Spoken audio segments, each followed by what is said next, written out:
Bueno, muy buenas noches para todos. Bendiciones en el lugar donde estén.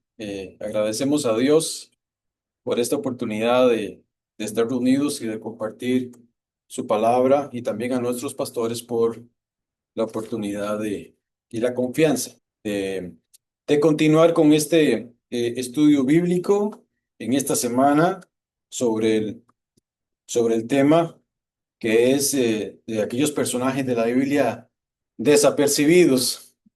Y debo decirles, hermanos míos, y confesarles que cuando la pastora hace un tiempo atrás me hizo la invitación para preparar el estudio bíblico de esta semana, le dije que sí.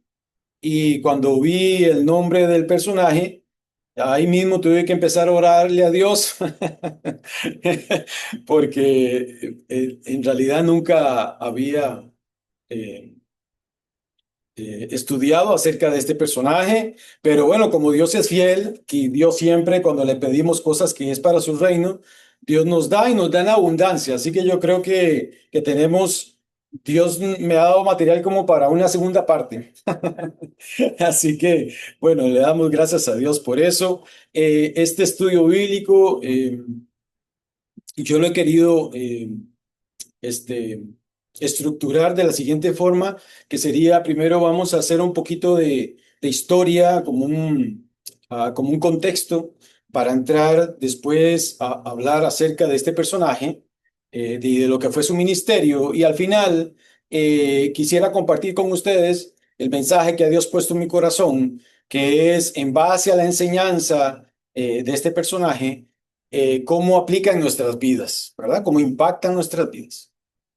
El nombre del personaje bíblico del que vamos a hablar es Asaf. Asaf, y también vamos a incluir un poco de sus hijos. Eh, Hablando un poquito del contexto, que esta palabra se la voy a tomar prestada a nuestro hermano Eglis. Eh, un poquito hablando sobre el contexto, como sabemos nosotros, el pueblo de Israel, cuando Dios los saca del cautiverio en el que estaban viviendo durante más de 400 años a través de Moisés. Dios saca al pueblo de Israel y luego de que lo saca de Egipto, Él le ordena y le manda a Moisés hacerle confeccionar o estructurar o hacer un templo, o en este caso un tabernáculo, ¿no? Un tabernáculo en donde Dios le da las instrucciones a Moisés detalladamente. eh, eh, Esto está en el libro de Éxodo, en el capítulo 25, donde le detalla qué es lo que tiene que hacer. Y en este tabernáculo hay ciertas cosas importantes que iban a ir en función del tiempo de adoración del pueblo de Israel, que iba también a servir para ofrecer los sacrificios para el lavamiento de pecado del pueblo de Israel.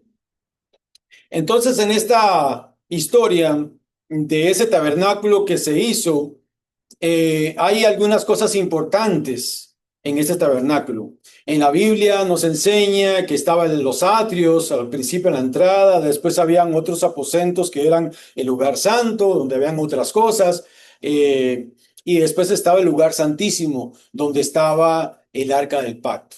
Y el arca del pacto era el símbolo de la presencia de Dios. Eso era. Entonces, en la historia en la que vamos a entrar en nuestro estudio bíblico, el arca del pacto tiene una connotación relevante en la historia que vamos a desarrollar de Asaf. En este tabernáculo, el pueblo de Israel, como sabemos, estaba conformado por las 12 tribus de Israel, que sabemos que esos 12 hijos eran de Jacob, ¿verdad? Y así como Aarón tenía y sus descendientes obligaciones en este tabernáculo, que era el tema de que eran los sacerdotes, que eran los que ofrecían los sacrificios, también eh, la Biblia nos enseña que eh, los descendientes de Leví eran los que estaban a cargo o los que se les había asignado aquellos trabajos que tenían que ver con la adoración y la alabanza y ofrecer culto a Dios. Y precisamente hablando un poco acerca de la biografía de Asaf, en 1 Corintios 6:39, en este pasaje nos detalla un poco acerca de la genealogía de Asaf. Y nos dice, vamos a leerlo. Sí, 1 Corintios 6:39. Y su hermano Asaf, el cual estaba a su mano derecha, Asaf, hijo de Berequías, hijo de Simea. Berequías es el padre de Asaf. Y Simea, o en algunas otras traducciones, se le dice Simeí, era el abuelo de Asaf. Esta línea de la familia venía desde Leví, que era uno de los hijos de Jacob. Recordemos que Leví fue el tercer hijo de Jacob y su esposa Lea.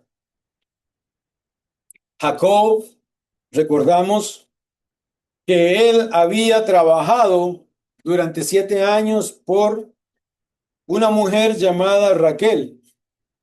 Sin embargo, su tío lo engaña, su tío Labán lo engaña y en vez de darle a Raquel, lo engaña con Lea. Y Jacob tiene que volver a trabajar otros 7 años para poder tener como esposa a Raquel. Entonces, de esa línea ancestral de Leví es que son llamados los levitas. Y entonces Asaf es uno de esos levitas que estaban encargados de llevar el trabajo en el tabernáculo acerca de la oración.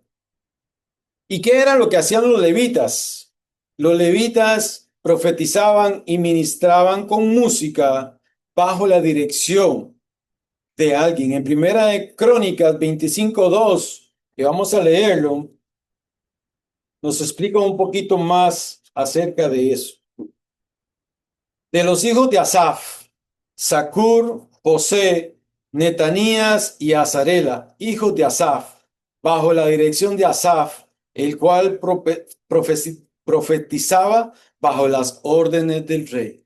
Asaf y sus hijos tienen un papel importante en el tema del ministerio que desarrolló Asaf. Pero entonces, volvamos a acordarnos del tema del arca, del arca del pacto, ¿verdad? El arca del pacto viajaba conforme el pueblo de Israel se iba trasladando de lugares. Entonces todo el tabernáculo se trasladaba y el arca del pacto también se trasladaba junto con ellos. Y el arca del pacto estuvo en muchos lugares. Es más, el primer libro de Samuel, en el capítulo 4, hay una historia que nos cuenta la Biblia acerca de que en una de esas batallas en las cuales el pueblo de Israel se enfrentó a los filisteos, ellos en ese combate deciden traer el arca del pacto a su tienda, a su campamento, porque ellos creen que trayendo esa arca del pacto ellos van a ganar esa guerra o esa batalla. Y resulta ser que la Biblia nos enseña que en esa batalla Israel perdió y los filisteos se adueñaron del arca del pacto y se la llevaron. Quiere decir que el arca del pacto, que era la presencia de Dios, simbolizando la presencia de Dios, fue llevada hasta tierras filisteas. Cuando terminó el reinado de Saúl y siguió el reinado del rey David, todos sabemos que el rey David era un hombre valiente, que tenía un corazón agradable a Dios, pero sobre todas las cosas era un hombre de pies a cabeza, un adorador. Y David se gozaba en la presencia del Señor, danzaba y cantaba con júbilo. Y David decide traer el arca de Dios que estaba en ese momento en un lugar llamado, en la casa de Obed-Edom, estaba resguardada el arca de Dios, el arca del pacto de Dios, y el rey David decide traer el arca hacia Jerusalén. En 2 de Samuel 6:12 empieza a contarnos la Biblia acerca de esa, eh, de esa decisión que toma David al traer el arca del pacto. Y dice la Biblia en los siguientes versículos, el 14 y el 15 de segunda de Samuel 6, donde David se alegra tanto y danza delante de Dios con alegría y hacen una entrada del arca en Jerusalén. Entonces, el rey David, él quiere hacer para decirlo de alguna forma, él quiere organizar de forma diferente, de forma distinta, lo que es la adoración y la alabanza hacia Dios. Y ahí es donde entra nuestro personaje, Asaf. Asaf, desde niño y como levita, fue instruido en todos los quehaceres y los trabajos y las cosas que tienen que ver con los ministerios de la música. Pero Asaf no solamente era un cantor, Asaf era un músico, un adorador. Asaf era un salmista. Asaf escribió varios salmos, entre ellos el Salmo 50 y el Salmo 73 hasta el 83. Asaf era un profeta, un vidente, que tocaba con su arpa y ministraba. El rey David no solamente quería buscar a músicos y cantores, el rey David quería hacer cambios para llevar a Dios una adoración diferente. Él quería buscar ministros espirituales comprometidos. El rey David sabía que la música y los cánticos eran una parte muy importante en la adoración. Asaf tenía ya una vida demostrada, comprometida a Dios, consagrada para el servicio de él. Ellos no solamente cantaban, sino que transmitían mensajes inspirados por Dios y guiaban al pueblo a buscar la presencia de Dios. Eso era lo que estaba buscando David, permaneciendo fieles a Dios por varias generaciones. Tanto Asaf como sus hijos estaban sirviendo siempre a Dios durante muchos años. Es más, el legado que Asaf le transmite a sus hijos se cuenta en la Biblia, en los libros de Nehemías, capítulo 7, versículo 44, y en el libro de Esdras, capítulo 3 y versículo 10, donde después, aún estando Israel en el cautiverio de Babilonia, los hijos de Asaf continuaban ministrando en la adoración y las alabanzas hacia Dios en los templos. Esto nos enseña que es muy importante mantenernos en la fidelidad generacional, que hay que entregar ese legado espiritual a nuestros hijos y hay que perseverar en el servicio de Dios. David quería hacer cambios importantes. David quería llevar el ministerio de adoración a un nivel superior. David quería que diariamente, durante todo el día, hubiesen grupos adorando y alabando a Dios. Y esto obviamente que exigía una organización, obviamente, exigía personas que estuvieran liderando todas las cosas que tenían que ver con esto, porque eran continuamente durante la hora primera, la hora segunda y la hora tercera, y dice la Biblia, hasta la hora 24ª, que el rey David quería tener adoradores y personas que estuvieran no solamente adorando, sino que también fueran guías para que el pueblo de Dios adorara a Dios. Y vemos cómo David, con la guianza de Dios, siendo un hombre y un rey también valiente, toma la decisión de escoger a Asaf para que él sea el director o el líder de esta nueva etapa en la alabanza y la adoración. Pero hay algo que me llamó la atención en esta historia y principalmente en uno de los salmos que escribe Asaf. Y de verdad que no nos deja, nunca nos deja de sorprender la palabra de Dios en el sentido de que Dios permite que podamos a través de su palabra conocer a estos grandes hombres utilizados por Él, hombres consagrados, hombres que buscaron siempre su rostro, hombres que fueron fieles a Dios, hombres que le sirvieron. Y Dios nos permite a través de su palabra conocer estas personas para que nos demos cuenta que algunos de ellos tuvieron crisis espirituales. Y en el caso de Asaf, nos encontramos en que Asaf, en el Salmo 77, que es el que vamos ahora a leer y en el cual quiero basarme para darles un breve mensaje que Dios ha puesto en mi corazón, él está batallando espiritualmente con algo. Y durante este salmo vamos a ver algunos de los versículos y vamos a explicar desde el punto de vista de Asaf qué era lo que él estaba sintiendo y cómo él estaba reaccionando a esto. Entonces, el título que le he puesto yo al mensaje es La envidia, ¿de dónde viene? Y vamos a leer el Salmo 73 para poder entrar en este tema. El título es El destino de los malos. Este es un salmo escrito por el salmista Asaf. Leemos la palabra de Dios en el nombre del Padre, del Hijo y del Espíritu Santo. Dice, ciertamente es bueno Dios para con Israel, para con los limpios de corazón. En cuanto a mí, casi se deslizaron mis pies, por poco resbalaron mis pasos, porque tuve envidia de los arrogantes, viendo la prosperidad de los impíos, porque no tienen congojas por su muerte, pues su vigor está entero.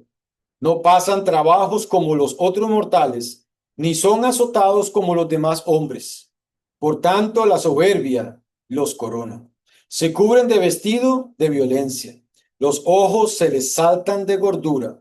Logran con creces los antojos de corazón. Se mofan y hablan con maldad de hacer violencia. Ponen su boca contra el cielo y su lengua pasea la tierra. Por eso Dios haré volver a su pueblo aquí. Por eso Dios hará volver a su pueblo aquí, y aguas en abundancia serán extraídas para ellos. Y dicen, ¿cómo sabe Dios? ¿Y hay conocimiento en el Altísimo? He aquí, estos impíos, sin ser turbados del mundo, alcanzaron riquezas.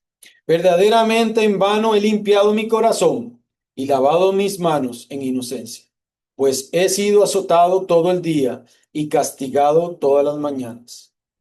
Si dijera yo, hablaré como ellos, he aquí a la generación de tus hijos engañaría. Cuando pensé para saber esto, fue duro trabajo para mí, hasta que entrando en el santuario de Dios, comprendí el fin de ellos. Ciertamente los he puesto en deslizaderos, en asolamientos los harás caer. ¿Cómo han sido asolados de repente? Perecieron, se consumieron de terrores, como sueño del que despierta. Así, Señor, cuando despertares, menospreciarás su apariencia.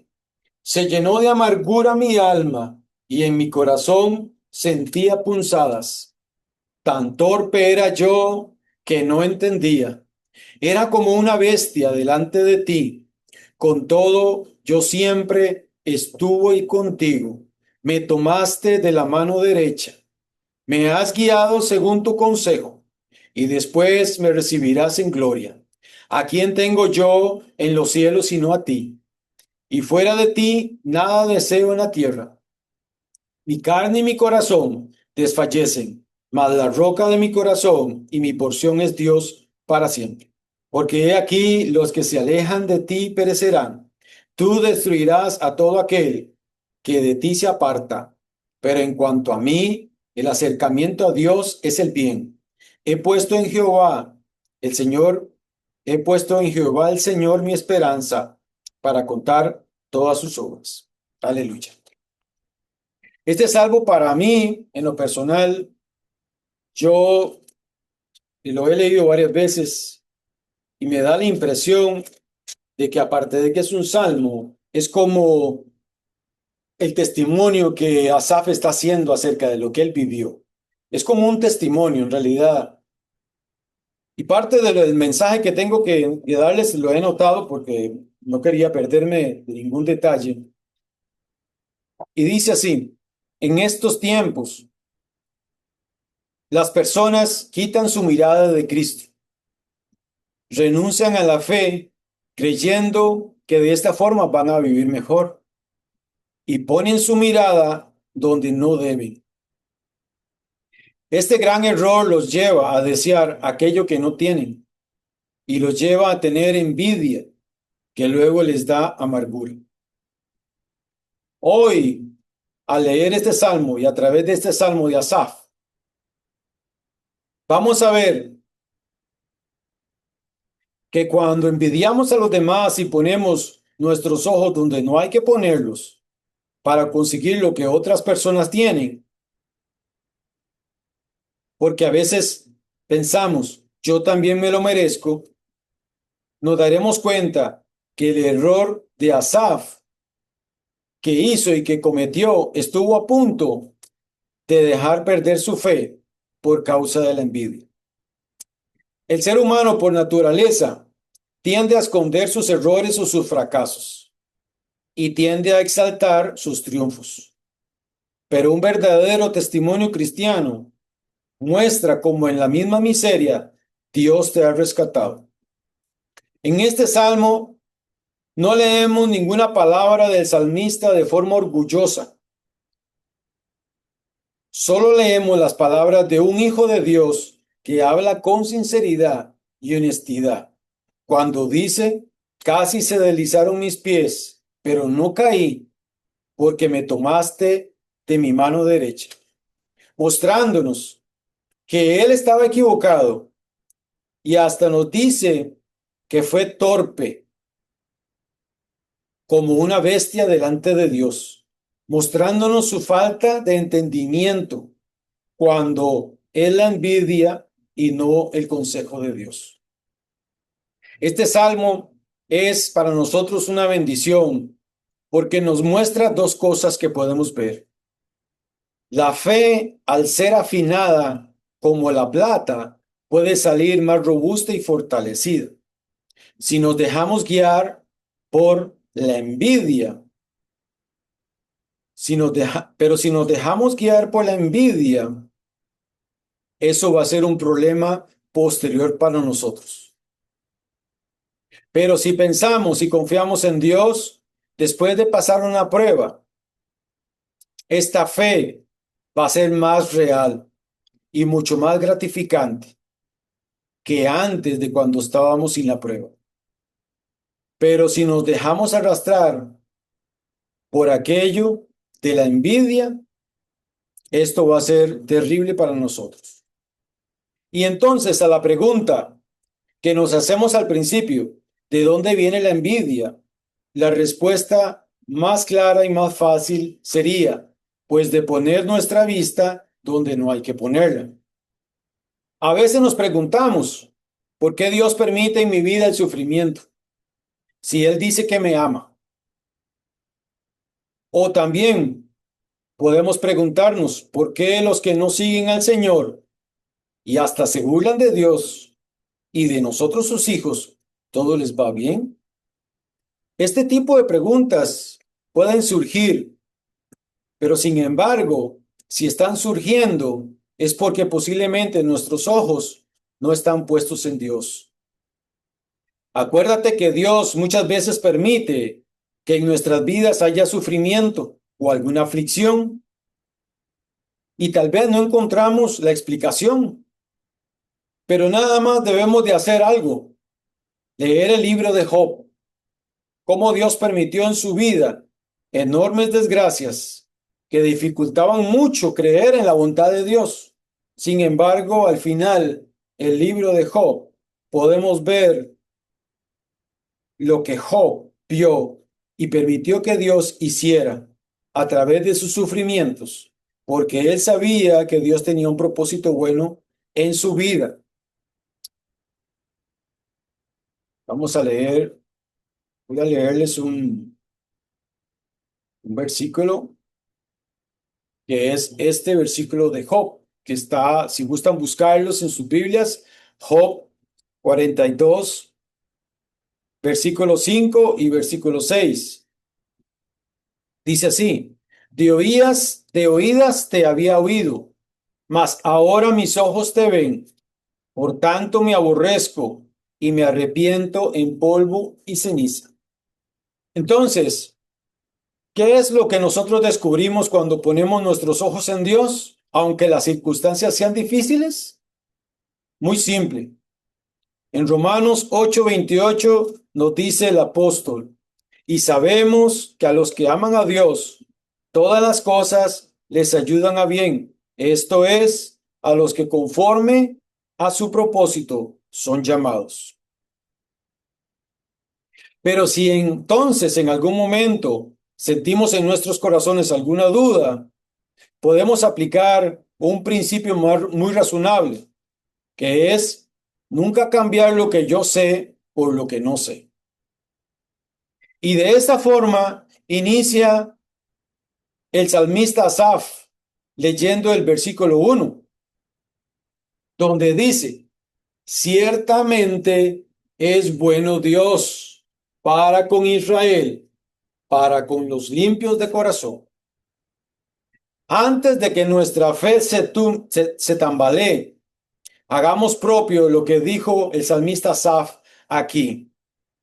Asaf, antes de exponer cómo está su corazón y dónde había puesto sus ojos, donde no tenía que haberlos puesto, dijo: ciertamente Dios es bueno para con Israel y para los de limpio corazón. Este versículo 1 es el fundamento correcto en nuestras vidas. Dios te ama, Dios me ama, y Dios es bueno para con su pueblo, que somos todos nosotros. Los que obedecemos a Dios somos aquellos de limpio corazón. Y un corazón limpio es un corazón íntegro, de una sola pieza. Un corazón que ha sido lavado por la sangre de Cristo y por la palabra de Dios, con una sola fidelidad, que solo busca a Dios y que no busca las cosas que podemos obtener de Dios. Pero entonces Asaf continúa en el versículo 2 y 3 y nos dice: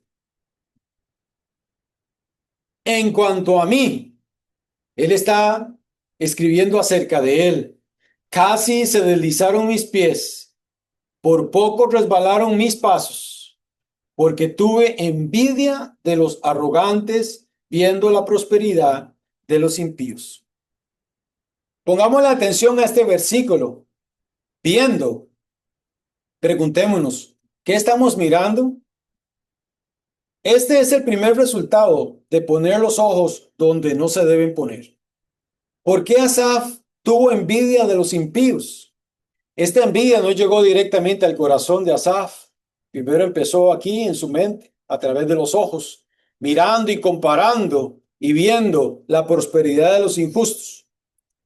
Porque Asaf estuvo viendo la prosperidad que ellos tenían. La envidia viene por mirar donde no debemos mirar. Y lo que trae luego esta envidia es su amargura de corazón. Así que no debemos mirar lo que no tenemos que mirar. Entonces, nos podemos preguntar, ¿dónde debemos mirar? ¿Dónde debemos de poner nuestra vista? En Hebreos 12:2 está la respuesta. Dice la palabra de Dios en Hebreos 12:2: puestos los ojos en Jesús, el autor y consumador de la fe, el cual por el gozo puesto delante de él, sufrió la cruz, menospreciando el oprobio, y se sentó a la diestra del trono de Dios. No dice que debemos de poner nuestros ojos en nuestro jefe. No dice que debemos poner nuestros ojos en aquel vecino que poco a poco vemos que tiene una casa nueva o que tiene un yate o que tiene un carro último modelo. ¿Qué sentido tiene poner nuestros ojos en aquellos que no creen en Dios? Pues precisamente esto era lo que le estaba pasando al salmista. Y es que la verdad, cuando nosotros dejamos de poner nuestra vista en Cristo, no, perdón, y la verdad es que cuando permitimos poner nuestra vista en Cristo y Él nos va a llevar a lugares altos donde podemos ver mejor las cosas. Poner los ojos en Cristo es poner nuestra vista en los sistemas de valores del reino de Dios, el sistema de valores espirituales. Pero sin embargo, muchas personas ponen su vista en el sistema de valores de este mundo. Y es cuando entra la envidia, la amargura de corazón, por no poder alcanzar lo que otros están alcanzando. Y entonces podemos decir, ¿por qué ellos alcanzan casi siempre más cosas de las que un hijo de Dios obtiene? Precisamente es porque ellos se adaptan a ese sistema de valores de este mundo, de este siglo. Y este sistema de valores de este mundo recompensa a aquellos que siguen este sistema. Donde mentir es algo normal, engañar es rutina, hacer trampa, deshonestidades, no decir la verdad, sin principios ni valores, ni ética y sobre todo sin temor de Dios. Es ahí donde nunca debemos de mirar. Y precisamente el testimonio de Asaf nos dice que sus pies casi resbalaron por estar mirando estas cosas. Todas las cosas que miremos fuera del plan de Dios no son buenas para nosotros. Cuidado, hermanos míos, con la envidia, porque la envidia es un cáncer. El salmista en Proverbios 14:30 nos dice, Proverbios 14:30 nos dice, el corazón apacible es vida de la carne, mas la envidia es carcoma de los huesos. La envidia es carcoma de los huesos. Por eso y por ser un cáncer, mata. ¿Y sabes por qué mata?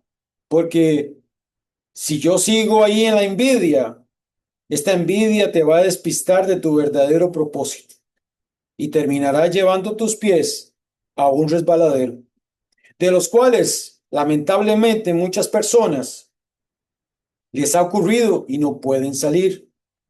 Esta envidia fue también la que les ocurrió a los fariseos y saduceos con Jesús.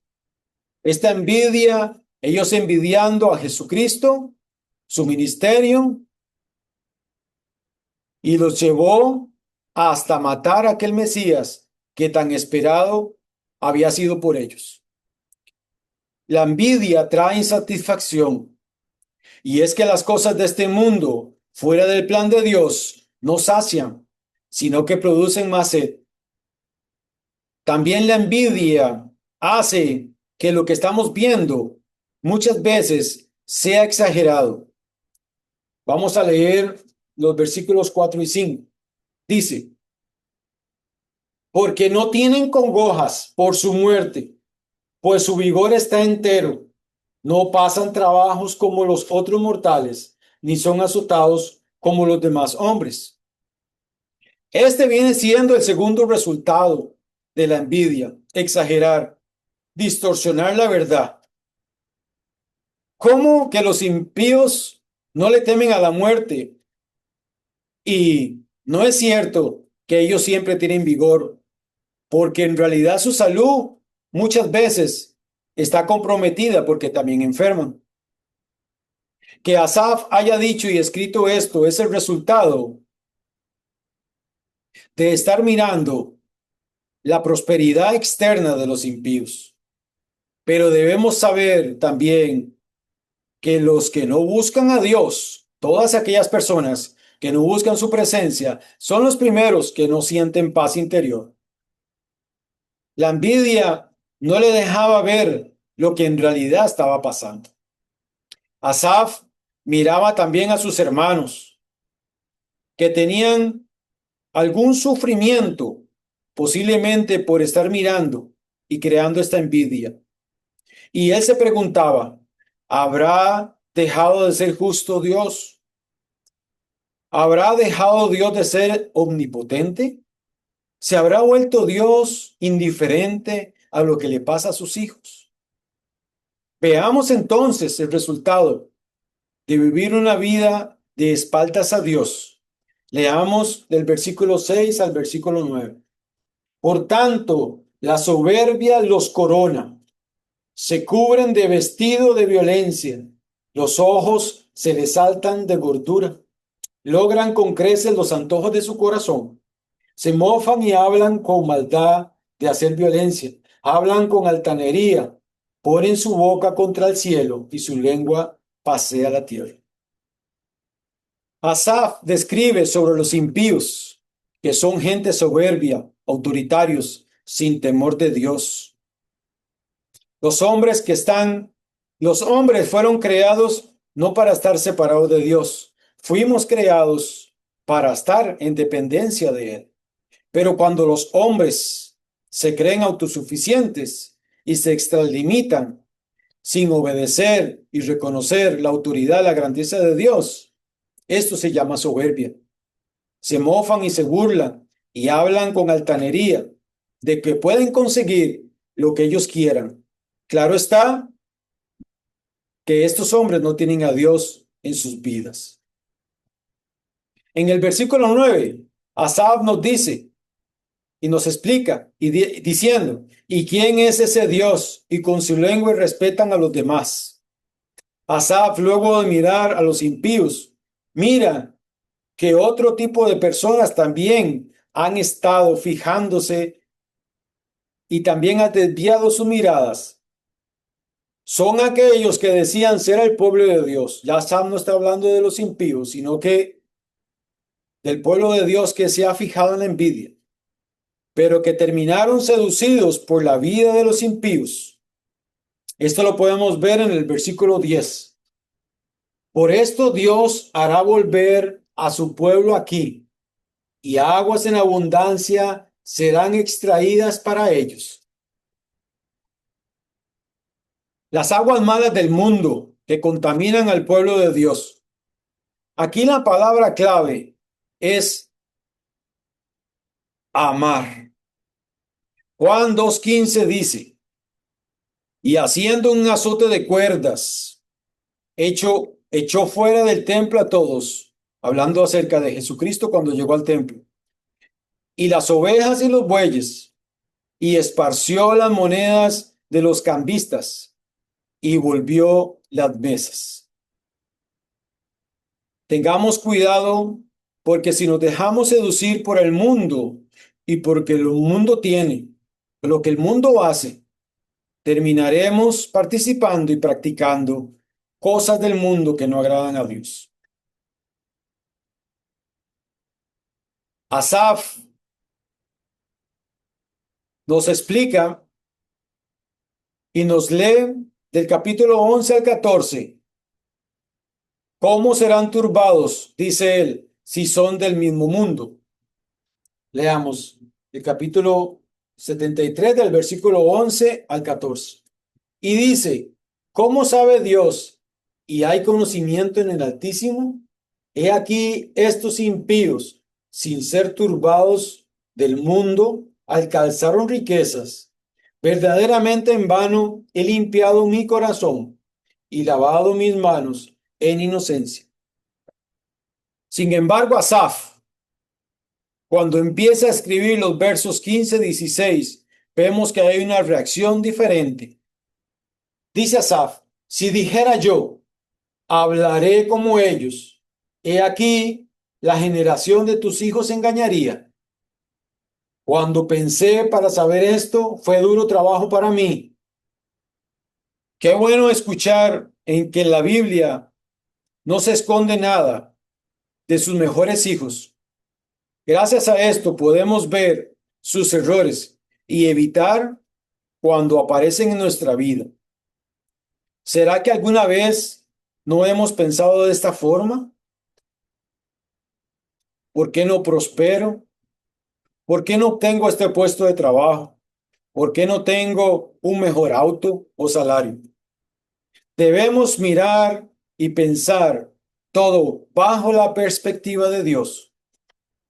Sin embargo, habiendo reaccionado a Asaf, él fue prudente, siendo ministro de música, de adoración y alabanza, y para no dañar a los suyos, a sus hermanos, mantuvo su crisis de fe en privado.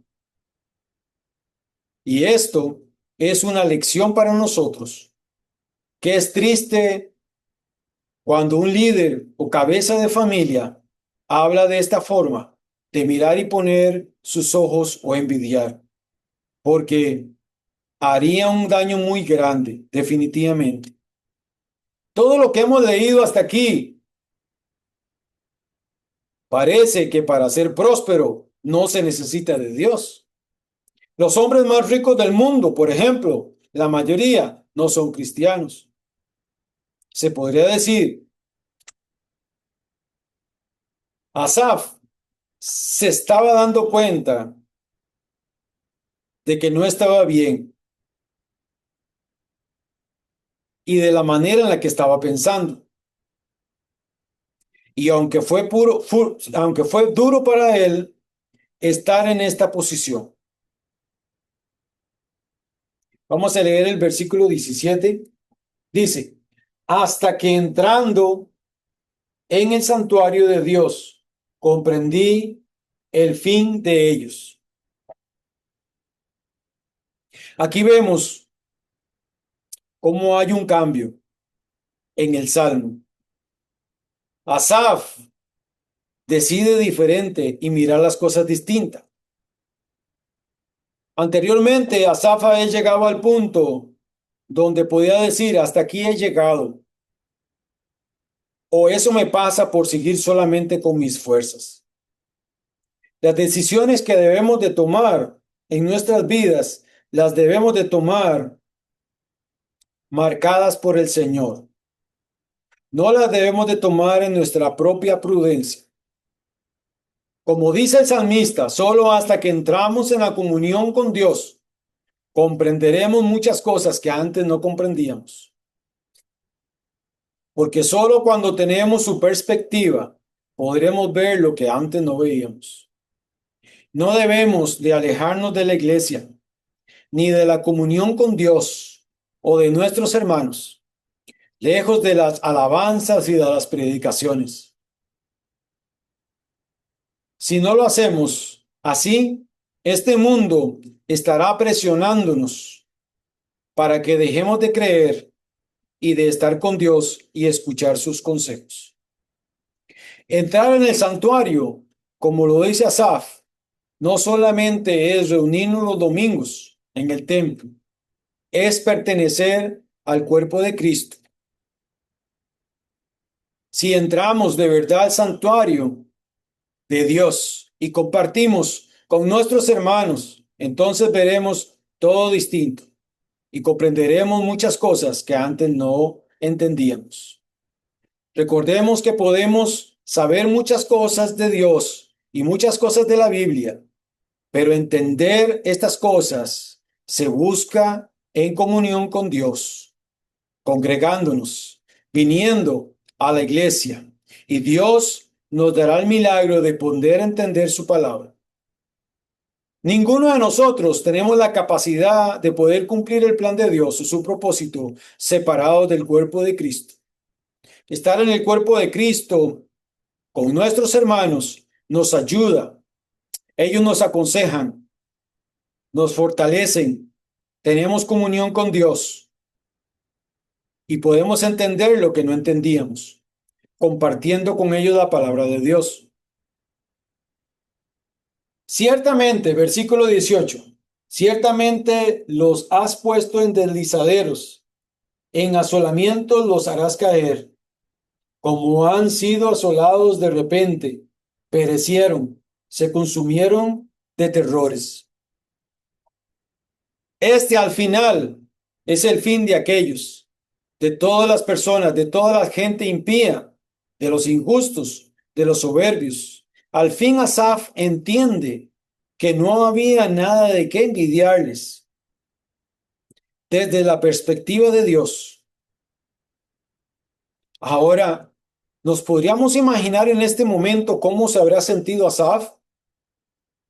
Él siendo el encargado de la alabanza y la oración con un ministerio fuerte puesto por el rey David, de supervisar la música, llegar al santuario con todos sus hermanos y descubrir que estuvo a punto de cometer la mayor equivocación de su vida, que estuvo a punto de dejar su fe. Estas cosas solamente se entienden cuando uno entra en la presencia de Dios y junto a sus hermanos deja de estar mirando con envidia la supuesta prosperidad de los impíos.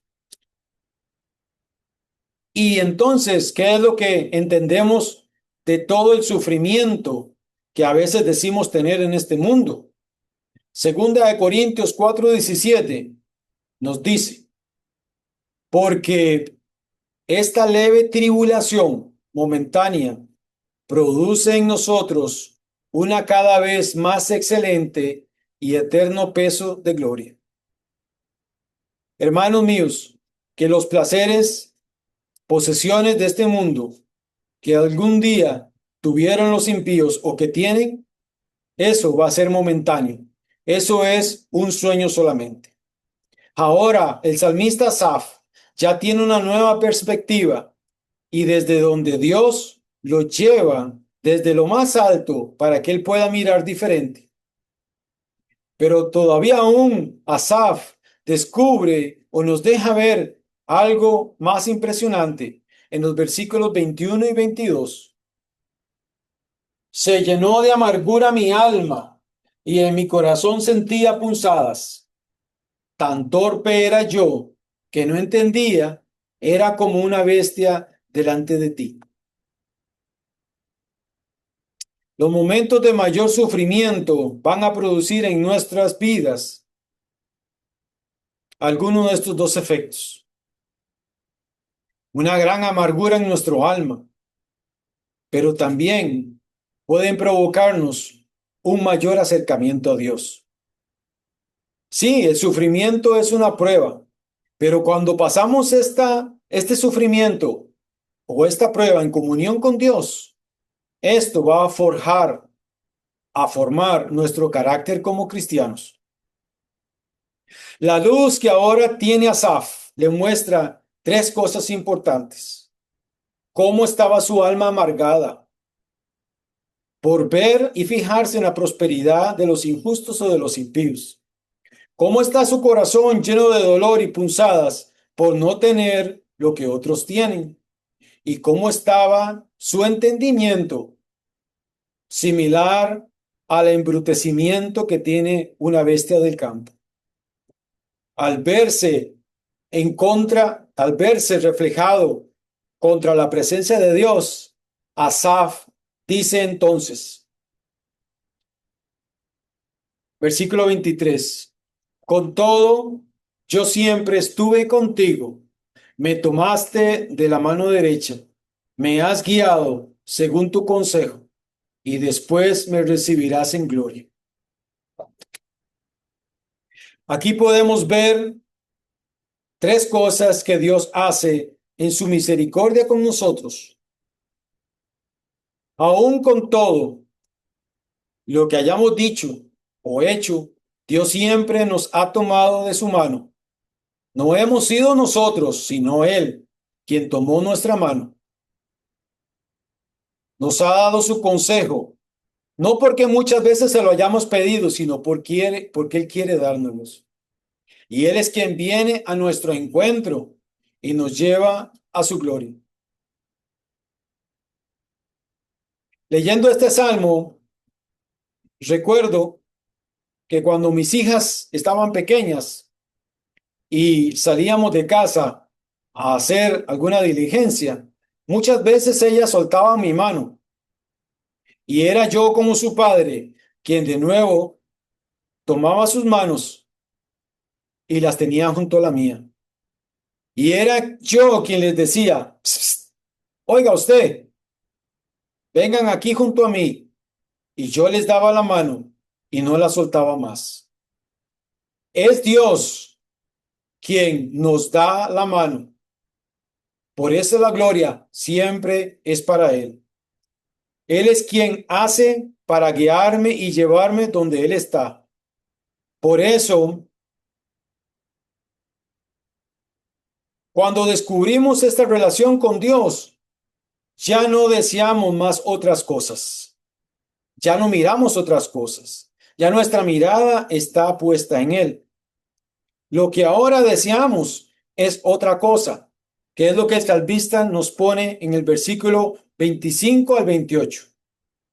¿A quién tengo yo en los cielos sino a ti? Y fuera de ti, y fuera de ti nada deseo en la tierra. Mi carne y mi corazón desfallecen, mas la roca de mi corazón y mi porción es Dios para siempre. Porque he aquí, los que se alejan de ti perecerán. Tú destruirás a todo aquel que de ti se aparta. Pero en cuanto a mí, el acercarme a Dios es el bien. He puesto en Jehová, el Señor, mi esperanza, para contar todas tus obras. Sin ti mi carne y mi corazón desfallecen, diría Asaf. Sin ti mi vista se pone a mirar todo lo que no debo. Pero cuando pongo mi vista en la roca que eres tú, mi vida tiene propósito. Ahora solo tengo puesta mi esperanza en ti, dice el salmista Asaf. Antes mi esperanza estaba en el dinero, o en mi salud, o en mi familia, pero ahora mi vista está puesta en Dios. Y está puesta en Dios para contar todas sus obras. Contar todas sus obras es dar testimonio de lo que Cristo ha hecho en nuestras vidas. Pongamos en el Señor toda nuestra esperanza y nunca cambiemos lo que sabemos por lo que no sabemos. Y lo que sabemos es que nuestro Dios es bueno y que nuestro Dios nos ama. Quiero leerles algunas de las cosas que en este momento pueden ser atractivas para nuestros ojos. Cosas que podemos o cosas que podríamos envidiar. Estilos de vida y lujos, como por ejemplo carros nuevos, puestos de trabajo, ropa cara, viajes constantes o casas grandes. Desear o envidiar algunas de las vidas de algunas personas que pareciera ser aparentemente no tienen restricciones. Ellos hacen lo que quieren, no tienen límites morales o parecen ser más libres. Relaciones y popularidad. Parejas aparentemente felices, más amigos o más seguidores, popularidad en redes sociales, aparente tranquilidad. Ah, es que ellos no van a la iglesia y no sufren como yo. No oran, pero todo les parece bien o todo les sale bien. En realidad, lo que muchas veces se mira son cosas externas, pero esa paz externa que pareciera ser una paz, no es una paz. Algunos de los efectos en la vida, en nuestras vidas o en la vida de las personas a raíz de la envidia pueden ser perder la paz, dañar el corazón. La envidia produce división y aparta nuestra mirada de Dios. En el corazón de Asaf, la comparación no empezó como una envidia, empezó como una pregunta. ¿Por qué ellos sí y yo no? Y esta pregunta, cuando se repite varias veces, se puede instalar en el corazón. Y lo que era antes una gratitud empieza a convertirse en una frustración, porque eso hace la comparación, que te quita la objetividad y te pone a ver con lentes ajenos. Te enfoca en lo que no tienes que mirar y te desvía de todo lo que has recibido por parte de Dios. Si hoy te sientes así, limita esta exposición constante a lo que activa esa comparación en ti y vuelve intencionalmente a lo que sí tienes, a todo lo que Dios te ha dado, por más pequeño que tú lo veas. Recuerda que la comparación no siempre se vence con más esfuerzo o con cambiar los pensamientos. Se vence redirigiendo tu vida y tu mirada hacia la gracia de Dios. Que Dios los bendiga.